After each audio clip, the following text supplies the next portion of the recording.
Assalamualaikum warahmatullahi wabarakatuh. Halo Sobat Rendang Papeda dimanapun berada, bagaimana kabarnya? Mudah-mudahan kita semua dalam lindungan Allah Subhanahu wa Ta'ala. Amin amin ya robbal alamin.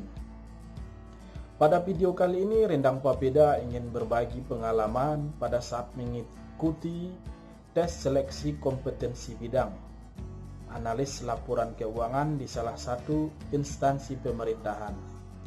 Namun sebelum lanjut, subscribe dulu channel ini karena subscribe itu gratis.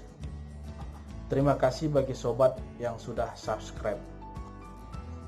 Oke sobat, langsung saja kita membahas satu persatu pertanyaan seputar SKB. Pertanyaan pertama, SKB itu apa sih? SKB merupakan seleksi kompetensi bidang sebagai lanjutan dari proses penerimaan pegawai negeri sipil bagi sobat yang telah lulus SKD.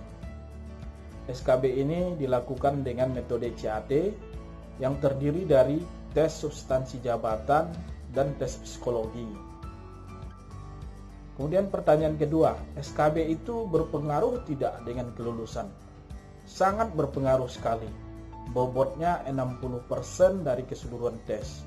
Nah, dari 60% ini dipecah lagi, yakni substansi jabatan 60% dan psikologi 40%. Pertanyaan yang ketiga, bagaimana perhitungan nilai SKB? Untuk melakukan perhitungan nilai SKB, kita harus tahu nilai masing-masing dari tes SKB tersebut. Misalnya, nilai substansi jabatan 80 dan psikologi 70.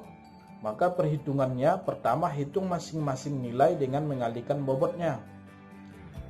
Substansi jabatan setelah dikalikan nilai dengan bobot maka akan dapat nilainya sebesar 48. Psikologi setelah dikalikan dengan nilai bobot maka akan dapat nilainya sebesar 28. Untuk mendapatkan nilai SKB maka jumlahkan nilai di setiap substansi kemudian kalikan dengan bobot, yakni 76 kali 60%. Dapatlah nilainya 45,6. Inilah nilai SKB dari sobat. Kemudian pertanyaan selanjutnya, berapa jumlah SKB yang harus dikerjakan?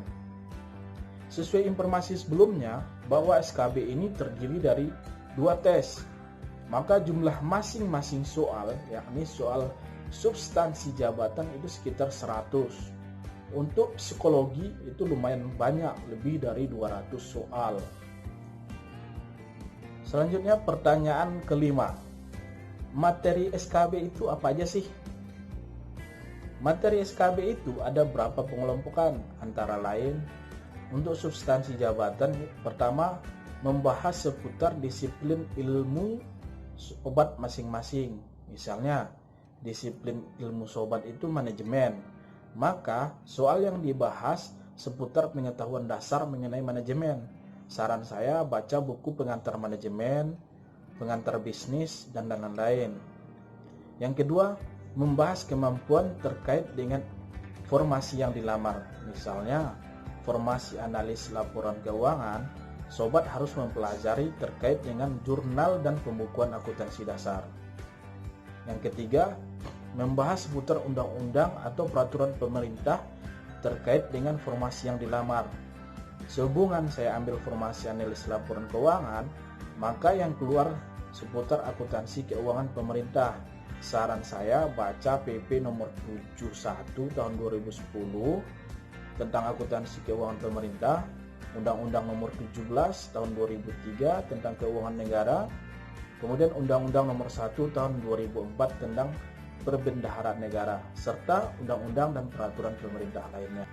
Untuk materi psikologi, itu materi psikologi sama dengan materi psikologi biasanya. Ada antonim, sinonim, padanan kata, deret, dan lain-lain. Saran saya sih, sering-sering latihan soal psikologi. Nah, itu tadi sobat seputar pertanyaan dan jawaban seputar SKB. Namun, tidak semua kementerian atau pemerintah daerah yang menerapkan materi tes SKB seperti ini. Ada kementerian atau instansi lain, materi tes psikologi tidak ada. namun ada materi wawancara atau materi lainnya. Oke sobat, itu tadi sedikit pengalaman saat mengikuti tes SKB. Terima kasih bagi sobat yang telah menonton video ini. Jangan lupa subscribe, share, like, dan komen. Wabillahi taufiq wal hidayah. Assalamualaikum warahmatullahi wabarakatuh.